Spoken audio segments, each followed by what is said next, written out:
வருஷத்துல புனித வாரம் என்று சொல்லப்படுகிற பஸ்காவுடைய வாரம் இது. பஸ்காவுடைய வாரத்துல பெரிய ஓய்வு நாள் இன்றைக்கு.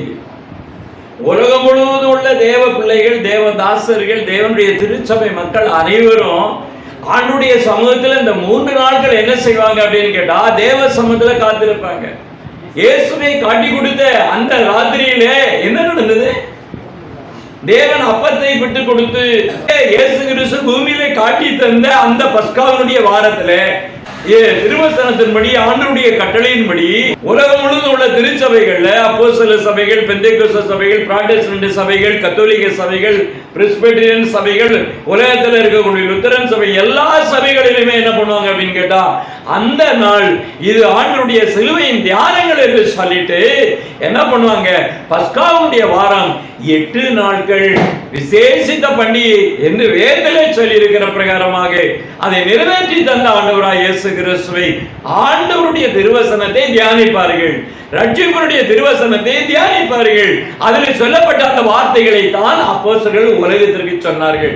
கிறிஸ்து இயேசுவுக்கு சாட்சியாக அறிவிக்கப்பட்ட அந்த நற்செய்தியை இந்த உலகத்திலே சொல்லும்படியாக இந்த நாளில சொல்லல, இந்த நாள்ல தியானம் பண்ணலன்னா அவங்கெல்லாம் ஒண்ணுமே கிடைக்காது, ஒண்ணுமே இல்லை. அவங்கெல்லாம் இந்த நாளிலே பார்க்கின்ற இந்த பிரகாரமாக எல்லா திருச்சபையிலும் ராபோஜனங்கள் இந்த வாரத்தில் என்ன செய்வாங்க, எல்லா சபைகளையும் எடுத்திருப்பாங்க.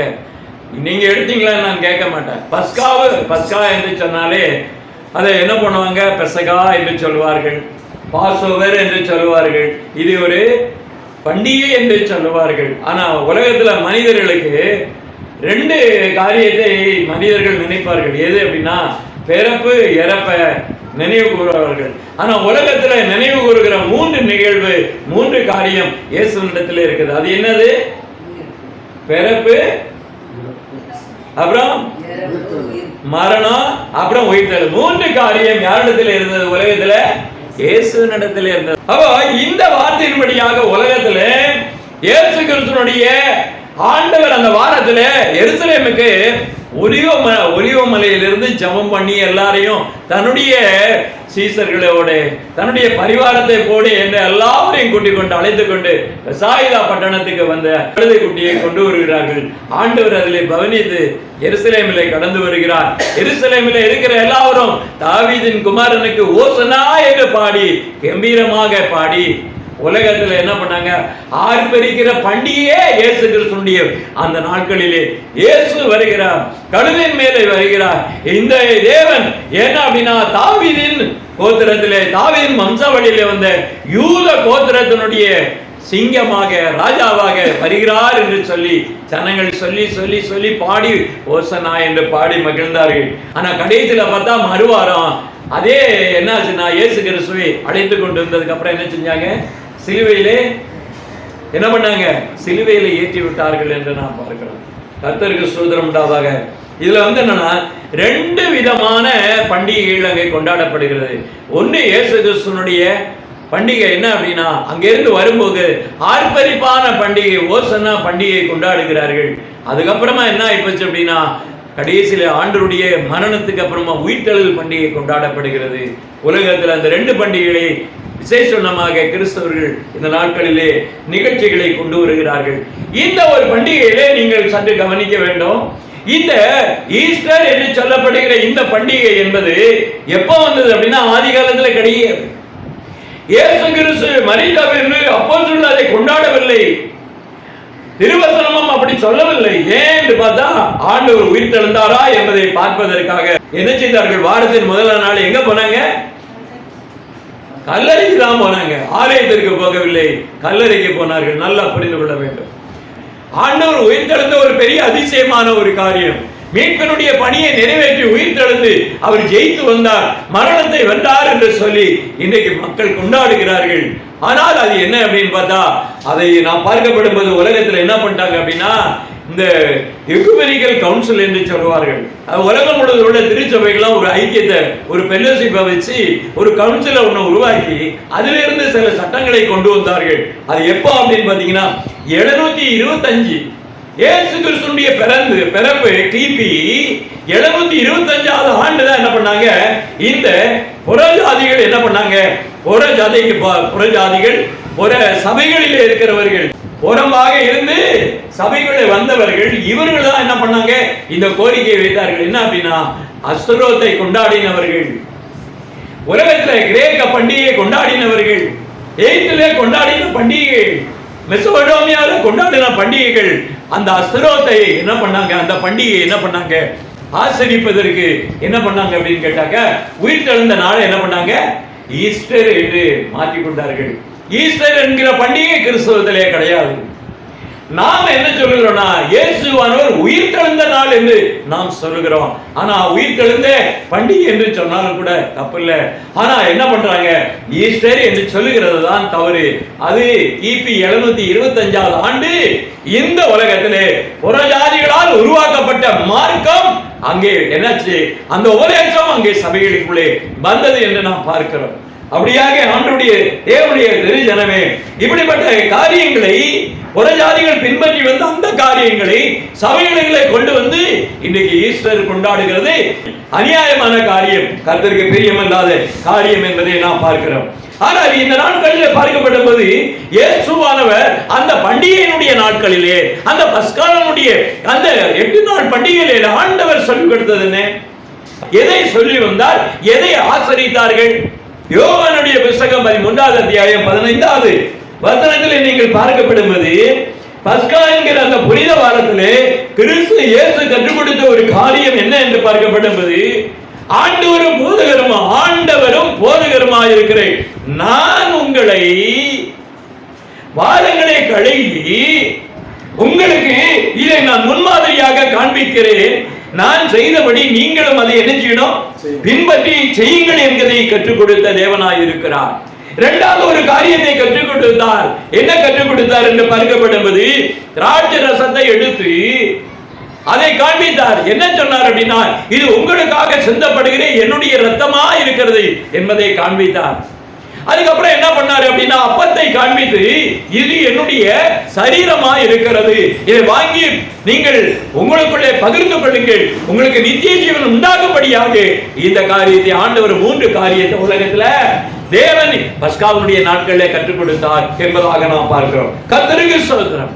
தேவனுடைய திருச்சபையில இயேசுவானவர் கற்றுக் கொடுத்த பண்டிகையினுடைய ஆசரிப்பினுடைய காரியத்தை சபையில இந்த நாட்களே செய்து வருகிறார்களா என்பது இன்னைக்கு கேள்விக்குறியாக இருக்கிறது. யூத கிறிஸ்தவர்கள் அப்போஸ்தலர்கள் மூலமாக பிரஜாதிகள் ரட்சிப்பை பெற்றார்களே, அவர்கள் எல்லாம் அடையாளப்படுத்தி இந்த உலகத்திலே ஆண்டவருடைய வார்த்தைக்கு திருவசனத்துக்கு கீழ்ப்படிந்து தேவனுடைய திருச்சபை அந்த நாட்களிலே மிக பயங்கரமாக இருந்தது என்பதாக வேதத்திலே நாம் வாசித்துக் கொண்டு இருக்கிறோம்.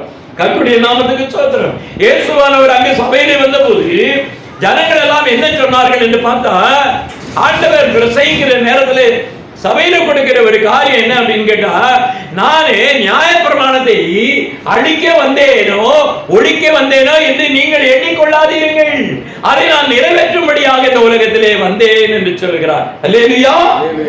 ஏன் அந்த வார்த்தையை வெளிப்படுத்துகிறார்? உங்களுக்கு நல்லா தெரியும். சங்கீதக்காரன் அன்னைக்கு என்ன பண்ணியிருக்கான்? 22வது சங்கீதத்தை நீங்க வீட்டில் போய் படிங்க. ஏன் அப்படின்னு கேட்டீங்கன்னா, அந்த வசனம் முழுவதும் ஆண்டவருடைய பூமியிலே அவருடைய சிலுவையிலே அறையப்படுகிற நிகழ்வுகளை அது தெளிவாக சொல்லிக் கொண்டு இருப்பதை நாம் கவனிக்க முடிகிறது. சங்கீத புத்தகம் 40வது அத்தியாயத்திலே 7-8 வசனங்களை வாசிங்க. அப்பொழுது நான் இதோ வருகிறேன், புத்தக சுருளில் என்னை குறித்து எழுதியிருக்கிறது, என் தேவனே உமக்கு பிரியமானதை செய்ய விரும்புகிறேன், உம்முடைய நியாயப்பிரமாணம் என் உள்ளத்திலே இருக்கிறது என்று சொன்னேன் என்று இயேசு கிறிஸ்து பூமியிலே வருவதற்கு முன்பதாக 950 ஆண்டுகளுக்கு முன்பதாக, கிட்டத்தட்ட 3000 ஆண்டுகளுக்கு முன்பதாக இந்த வசனமானது அன்றைக்கே சொல்லப்பட்டிருக்கிறது, எழுதியிருக்கிறது. நியாய பிரமாணம் என் உள்ளத்திலே இருக்கிறது, அதை நிறைவேற்ற இந்த பூமியிலே வருகிறேன். என்னை குறித்து எழுதியிருக்கிறது, அந்த வார்த்தை என்னிடத்திலே இருக்கிறது, என் உள்ளத்திலே இருக்கிறது, அதை நிறைவேற்றும்படியாக வந்தேன் என்று பஸ்காவுடைய பண்டிகையை குறித்து, ஆசரிப்பை குறித்து ஆண்டவராகிய இயேசு கிறிஸ்து பூமியிலே கற்றுக் கொடுத்த நிகழ்ச்சிகளை இந்த நாட்களிலே நீங்கள் புரிந்து கொள்ள வேண்டும். ஒரே ஒரு காரியத்தை நீங்கள் புரிந்து கொள்ள வேண்டும். ஏன் இதை நான் இவ்வளவு ஸ்ட்ராங்கா சொல்றேன் அப்படின்னா, அதுக்கு முன்னாடி சில காரியங்களை நான் சொல்லித்தான் ஆக வேண்டும். எபிரேயருடைய புத்தகம் 16வது அத்தியாயம் 21வது வசனத்தை வாசியுங்கள். அது முதல் இயேசு எருசலேமுக்கு போய் மூப்பராலும் பிரதான ஆசாரியர்களாலும் வேத பாரகர்களாலும் பல பாடுகள் பட்டு கொலையுண்டு 3ஆம் நாளிலே உயிர்த்தெழ வேண்டும் என்று சொல்லி ஆண்டவர் சொல்லுகிறார். பகிரங்கமாக சொல்லுகிறார். என்ன சொல்லுகிறார்? எருசலேமிலே மூப்பர்களும் ஆசாரியர்களும் வேதப்பாரர்களும். இயேசுவானவரை பத்தி பைபிள் எழுதியிருக்கா இல்லையா? தெரியுமா தெரியாதா? இன்னைக்கு வேத பண்டிதர்கள் நிறைய பேர் நெஞ்சில அமுக்கி பிடிச்சிக்கிட்டு வேத பண்டிதர் நிறைய பேர் அலையிறாங்க. ஆனா அன்னைக்கு இருந்தாங்க அதே மாதிரி. நாங்களாம் பெரிய பண்டிதர்கள் என்று சொல்லி ஞான பண்டிதர்கள். இயேசு அறிந்தாங்களா? இன்னைக்கு நிறைய பேர் இப்படியே தூங்கும் போது தலையில வச்சுக்குவாங்க, படுக்கும் போது நெஞ்சில வச்சுக்கிடுவாங்க, வரும்போது தூக்கிட்டே வருவாங்க, அப்புறம் கொண்டு இறக்கி வச்சிருவாங்க, பைபிளே படிக்க மாட்டாங்க. இதுதான் இன்னைக்கு மேட்ரு. ஏன் அடித்தார்கள்? ஏன் அவர்களால் பாடுபட்டார்? ஏன் கொள்ளையிடப்பட்டார்? அவர்களுக்கு தெரியாது என்று வேதம் சொல்லுகிறது. 1 கொரிந்தியர் புத்தகம் 2வது அத்தியாயத்திலே 7வது வசனத்தை வாசிங்க. உலக தோற்றத்திற்கு முன்னே தேவன் தம்முடைய மகிமைக்காக ஏற்படுத்தின மறைக்கப்பட்டதுமாய் இருந்த ரகசியமான தேவ ஞானத்தை பேசுகிறோம். அவங்களுக்கு தெரியாது. யாருக்கு? அந்த புத்தர்களுக்கு, அந்த பக்தர்களுக்கு, அந்த வேதப்பாரர்களுக்கு, அந்த ஆசாரியர்களுக்கு, மூப்பர்களுக்கு யாருக்குமே இது தெரியாது. உலகத்துடைய ராஜாக்களுக்கும் பிரபுக்களுக்கும் தெரியாது என்று வேதம் சொல்லுங்க. அடுத்த வசனம், அதை பிரபுக்களில் ஒருவனும் அதை அறியவில்லை. அறிந்தார்களானால் மகிமையின் கர்த்தரை சிலுவையில் அறைந்திருக்க மாட்டார்கள். ஏன் அடிச்சாங்க அப்படின்னா தெரியாது. அதுக்குதான் ஆண்டவர் சொல்லுகிறாரு. முதல் வசனம் என்ன சொன்னாரு? பிதாவே இவர்களுக்கு மன்னியும். ஏன் அப்படின்னா அவர்களுக்கு தெரியாது. தேவனுடைய திட்டம் தெரியாது, தேவனுடைய ரட்சிப்பினுடைய காரியம் தெரியாது. அவர் தாகமா இருக்கிறேன் என்று சொல்லி அவர் கேட்டா இவங்க என்ன பண்றாங்க அப்படின்னா கூலிங்ஸ் கொடுக்கிற மாதிரி என்ன பண்றாங்க? காளானை தோய்த்து காடியில முக்கி வாயில நிட்டாங்க. அவர் சொல்லுகிற அந்த தாகம் என்ன அப்படின்னு எழுதியிருக்கா. எப்படி கண்டுபிடிக்கிறீங்க? எந்த அடிப்படையில சொல்றீங்க? அவர் அதை பூரணப்படுத்தி அந்த வலியை நிறைவேற்றலன்னா அவர் ரட்சிப்பின் பாத்திரமாக அவர் மாற முடியாது. அவர் ரட்சிப்பின் பாத்திரத்தை கேட்கிறார். என்ன பண்றாரு? உலகத்துள்ள ஆத்துமாக்களெல்லாம் எனக்கு ஆதாயமாக வேண்டும், மீட்டெடுக்க வேண்டும், அதற்காக ரட்சிப்பின் பாத்திரத்தை அதிலே நான் பங்கெடுக்கிறேன், அதுக்காக தாகமாக இருக்கிறேன் என்று ஆண்டவர் சொன்னார். அந்த பாடுகளை சுமந்து உலகத்துடைய மீட்பு ரட்சகராக அவர் வெளிப்பட வேண்டும் என்று தாகமாக இருக்கிறேன். ஆத்தும தாகம் என்று நாம் பார்க்கிறோம். அல்லேலூயா. புரியுதா? அதோ உன் தாய் யாரை பார்த்து சொல்றாரு? எந்த சீசரை பார்த்து? எல்லாரும் ஓடி போயிட்டாங்களே, எல்லாம் துணியை காணும் துப்ப காணும் ஓடிட்டாங்களே. ஒருத்தர் மட்டும் கூடவே போனாரு. அது கூட அடுத்து யாரு போனா? இயேசு கிறிஸ்துவுடைய தாய் மரியாள் போனாங்க, கிலேப்பா மரியாள் போனாங்க, சித்தி எல்லாரும் போனாங்க. அதோடு கூட போன ஒரே ஒரு சீசன் யாரு அப்படின்னு கேட்டா யோவான். இயேசுவுக்கு அன்பா இருந்த அந்த யோவான் கூடவே போனாரு. ஆனாலும் ஆண்டவர் சிலுவையில கதறி அவர் என்ன பண்றாரு? அவருடைய வேதனையை துன்பத்தையும் அவர் சகித்து கொண்டவராக ஏற்றுக்கொண்டவராக மரியாதை பார்க்கிறார். தன்னை பெற்றெடுத்த தாய், தன்னை கையில தூக்கி சுமந்த அந்த தாய் அது வேதனைப்படுகிற நிகழ்ச்சியை பார்க்கப்படும் போது ஆண்டவர் அதற்காகவும் ஆண்டவர் வேதனைப்பட்டு சொல்லுகிறார். சரியே, அதோ உன் மகன் என்று சொல்லுகிறார், அதோ உன் தாய் என்று அந்த சீசனிடத்திலே சொல்லுகிறார். ஏன் அப்படின்னு கேட்டீங்கன்னா முன்னதாகவே யோசேப்பு மரித்து விட்டார். இந்த அம்மா என்ன பண்ணாங்க அப்படின்னா எல்லா பிள்ளைகளோட வாழ்க்கையை கொண்டு போயிருக்கலாம். ஆனா அந்த அம்மா போகல.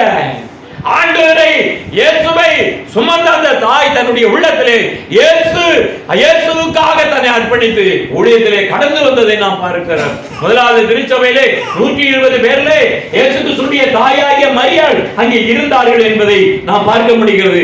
அப்போஸ்தலருடைய புத்தகத்திலே 1வது அத்தியாயத்தை எடுத்து நாம் பார்க்கப்படும் போது அந்த வசனத்திலே நாம் அதை கவனிக்க முடிகிறது.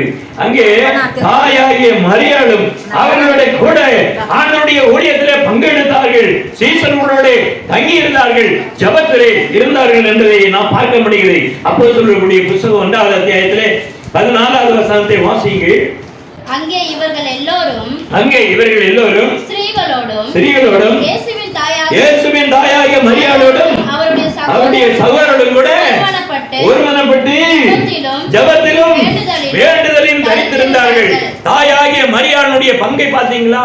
இயேசுதான் நல்ல பங்கு, இயேசுதான் ரட்சகர், இயேசுவுக்கு நாம் ஊழியம் செய்ய வேண்டும் என்று, நான் ஆண்டவருடைய அடிமை என்று அன்றைக்கு காபிரியலுடைய தூதன் சமூகத்திலே ஆண்டவருக்கு அறிக்கையிட்டு அதே தாய் கடந்து வந்து இயேசுனுடைய சமூகத்திலே இருக்கக்கூடிய அந்த அப்போஸ்தலரோடு கூட சென்று கடந்து ஊழியத்தை செய்ய வேண்டும் என்று சொல்லி வந்தவர்கள் அவர்கள்.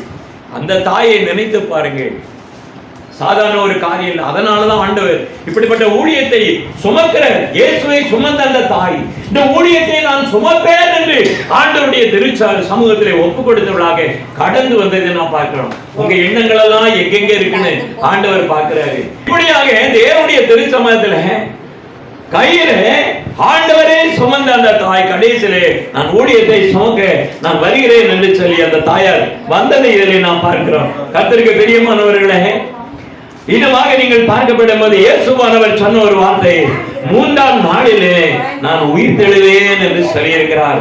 ஆனா இவங்க என்ன பண்ணாங்க? தங்கங்களே பாருங்க, இந்த நாள் வருஷத்திலேயே மிக முக்கியமான ஒரு நாள். இந்த நாளை நாம் என்ன செய்யணும் அப்படின்னா, இயேசு கிறிஸ்துவினுடைய சிலுவையினுடைய தியானம், இயேசு கிறிஸ்துவினுடைய சிலுவையினுடைய தியானத்திற்கு வந்திருக்கிற தேவனுடைய பிள்ளைகளே, உலகத்துல கிடைக்காத ஒரு அரிய பங்கு, மிகப்பெரிய ஒரு பொக்கிஷமான ஒரு உபதேசம் என்னன்னா சிலுவையினுடைய தியானம், சிலுவையினுடைய வார்த்தைகள் என்று நாம் பார்க்கிறோம். கெட்டு போகிறவர்களுக்கு அது பைத்தியமா இருக்கும், ரட்சிக்கப்படுகிற நமக்கு அது தேவ பலனா இருக்கிறது. ஏன் அந்த வார்த்தை அங்க சொல்லுகிறாங்க? ஏன் தேவ பலனா இருக்கு அப்படின்னு கேட்டீங்கன்னா, அதுதான் இங்க பார்க்க போறீங்க. என்ன அப்படின்னு கேட்டீங்கன்னா, பேதுரு அப்படியாக ஊழியத்திற்கு வரும்போது பேதுரு பேசுகிற நேரத்துல ஒரு சம்பவம் நடக்குது. என்ன சம்பவம் நடக்கு அப்படின்னா, இயேசு கிறிஸ்துவை குறித்து அவர் சாட்சி கொடுக்கும் போது அந்த வார்த்தையை நீங்கள் கவனிக்க வேண்டும். எனக்கு அருமையான தேவனுடைய ஜனமே, இந்த உலகத்துல பரிசுத்த ஆவி கொடுக்கப்பட்டுச்சுன்னா எப்படி கொடுக்கப்பட்டுச்சு, யாரால கொடுக்கப்பட்டுச்சு, எப்படி அது வந்தது, ஏன் இன்னைக்கு திருச்சபையில வரல அப்படின்னு கேட்டீங்கன்னா, திருச்சபையில இந்த உபதேசம் இருந்தா தான் பரிசுத்த ஆவியானவர் வருவார். எந்த உபதேசம்? இயேசுவானவர் அப்போஸ்தலருக்கு கட்டளையிட்டு சென்ற அந்த உபதேசம் இருந்தா தான் ஆவியானவர் சபைக்குள்ள வருவாரு. அதுதான் இங்கே நாம் பார்க்கிறோம். அப்போஸ்தலருடைய புத்தகம் 10வது அத்தியாயத்திலே 38 இருந்து வாசிங்க, 38 39 வாசிங்க. நசராகிய இயேசுவை தேவன் பரிசுத்த ஆவியினாலும் வல்லமையினாலும் அபிஷேகம் பண்ணினார். தேவன் அவரோடு கூட இருந்தபடினாலே அவர் நன்மை செய்கிறவராக